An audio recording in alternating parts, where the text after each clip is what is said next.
Hi guys, Paul Pluter channel. Today we're doing paid reviews. Paid reviews because don't like to do that shit for free.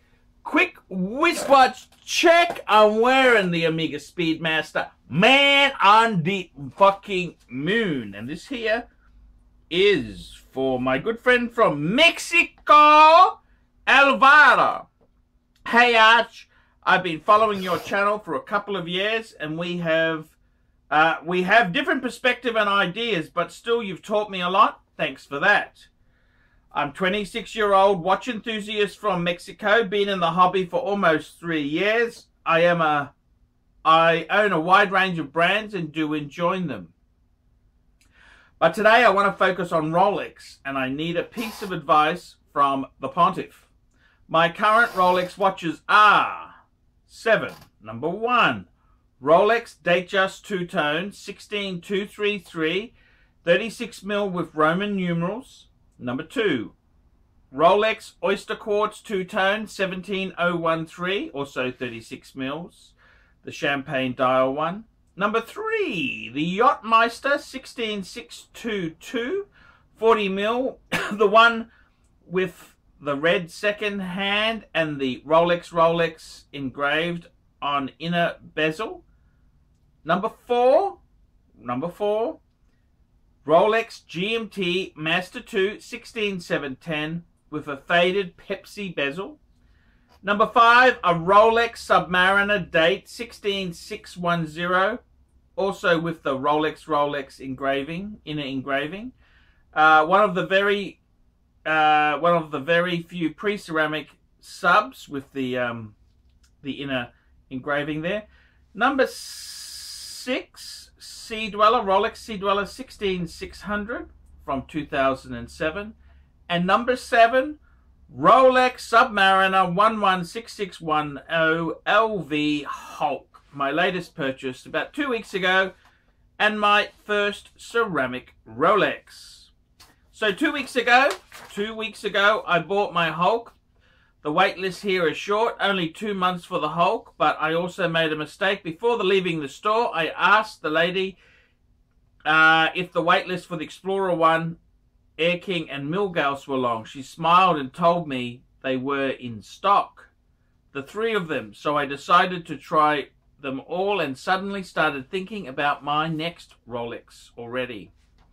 The thing is, setting aside my 36mm Datejust and Oyster Quartz, this is going to be my first big Rolex without a rotating bezel, so I want to be careful and choose wisely.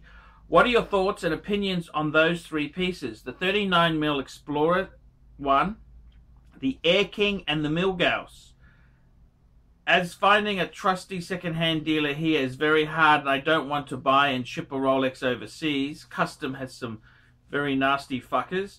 Buying it new is the only option. Plus, I guess that might help my record on the store for future and harder to get watches. Good point. My next inquiry is about the... Okay, so what is he saying? Okay, GMT Master 2 is a 16710 from 2007 with a faded Pepsi bezel. I guess the first owner faded the bezel on purpose. There is no way a 2007 bezel could fade so fast. Would you consider taking it to an AD and asking for a replacement new bezel, or would you keep it that way? By the way, I'm touching only a shot of the GMT 2 since everybody knows the other Rolexes in the collection. Cheers and keep the good job. Best regards from Mexico. $25 has been sent via PayPal. Wow. Let's jump straight into this question here. What do I think of the 39mm Explorer 1, the Air King and the Milgauss? I gotta tell you, those are 3 super duper watches. Out of those 3, I would say the 39mm Explorer 1 would be the best. I think that is one of the coolest watches. Scotty, my friend, recently got one, and I love the 39mm size. In fact, I'm thinking about getting one maybe for my 50th in a couple years' time. I gotta be completely frank and honest with you. The Air King, I think that is a little bit on the soft side. I probably avoid it. I got a good friend of mine in Australia who did buy an Air King. There was a lot of huff and kerfuffle where they had the green and gold writing, and there was rumors it was going to go up and this and that. Well, it was a bit soft. They are selling under retail, so I'd probably avoid. Nothing wrong with the Air King unless you really must have it. It's basically a Milgauss type of case in the Air King itself there. I think it's a good watch. It's not a bad watch. I didn't say I hate it, but personally, for me, I prefer the Explorer 1. I think that's really just such an iconic sports kind of watch there. And in my case, my first Rolex was a 1016, so it kind of pays homage to my first Rolex. The Air King itself, I think, is a bit soft. I probably would buy that on the... I mean, if you're buying there are certain pieces you would buy new, and there's certain pieces you would buy second hand. The Explorer 1, I think, is kind of... It's hum and ha. I would say the best piece, no date, you could get would be a no date Submariner. That's right, the Submariner no date would be probably the best one to get. But out of those three there, I would also say the Milgauss.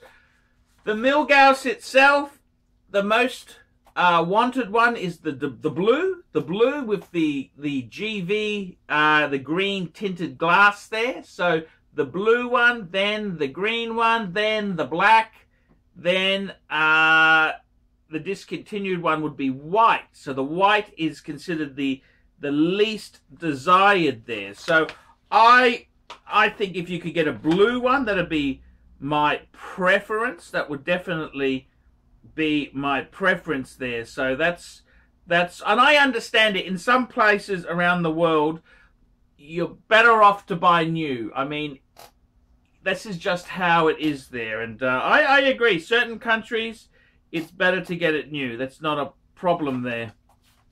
Your next question, as far as the GMT Master 2 goes with the faded bezel, hard to tell. Hard to tell. Sometimes these tropical bezels are actually worth more than the non-faded ones.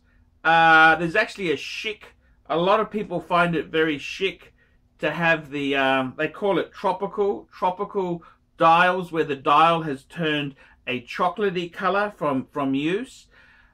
I think you could definitely, my understanding is you can order those bezel inserts, depending on the model. If that model came in a Pepsi or a Coke, you could get either one or both.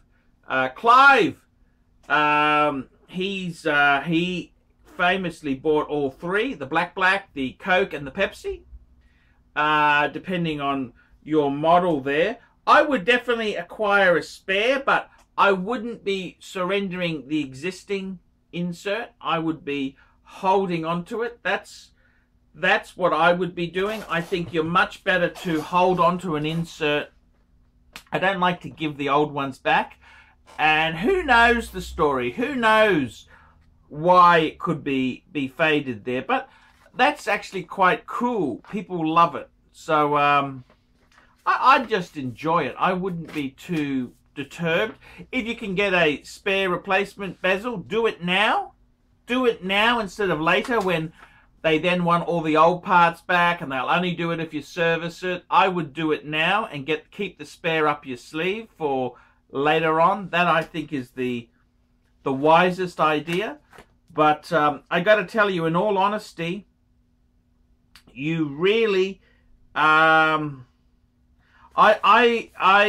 used to like them looking like new. Then years later, it's funny, you know, your perspective of what is good and that changes. Like, I remember years ago, the big fuss when Luminova came out there. Everyone who had tritium, oh, they wanted to get the Lume. They wanted the Lume. Now, it's kind of swung full circle. People like the tritium dark markers because tritium actually ages. It gets a patina. People want the patina. So it's kind of funny. When I had the tritium, they weren't cool. Now that I've sold them, they've become cool. So you never know what happens with these things. But I reckon if you can get a spare one, get it in. If you've got a relationship with the dealer, you're buying some watches, get him to get all as many as you can get. You know, one of each. Check on the 16, 7, 10 watt bezel insert options it came with, and get some spares. That's definitely, but I wouldn't surrender the old parts. That's something I wouldn't be doing. So that's my advice. So there you go, guys. Paid reviews. Tell me what you think. Tell me, give me some advice for this viewer here. Put it in the comment section, and thank you for this paid review. This keeps me on YouTube. Without paid reviews, I can't do it. I can't do it. That's right. I depend on these paid reviews to keep me on the YouTube. Guys, it's really dishonest to jump into bed with garbage. It's really dishonest. It's really dishonest. I mean, I've been approached hundreds of times by shitter brands. I said no. I said no. No shitters. No shitters. So just remember that when you're picking your YouTube gurus, don't always go for the one who everything's wonderful, everything's great, because it ain't the case. It ain't all fucking wonderful. I'm only signing it because it costs nothing.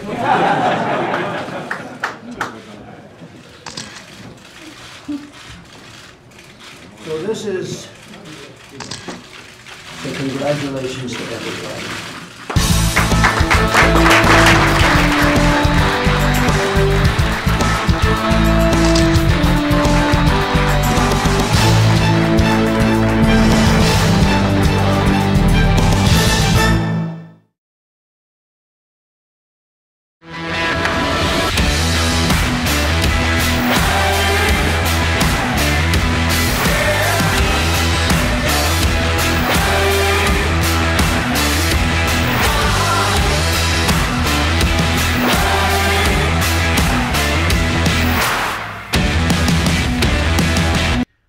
Oh, and don't forget, fuckaroonies, like, subscribe, and tell your fuckhead friends.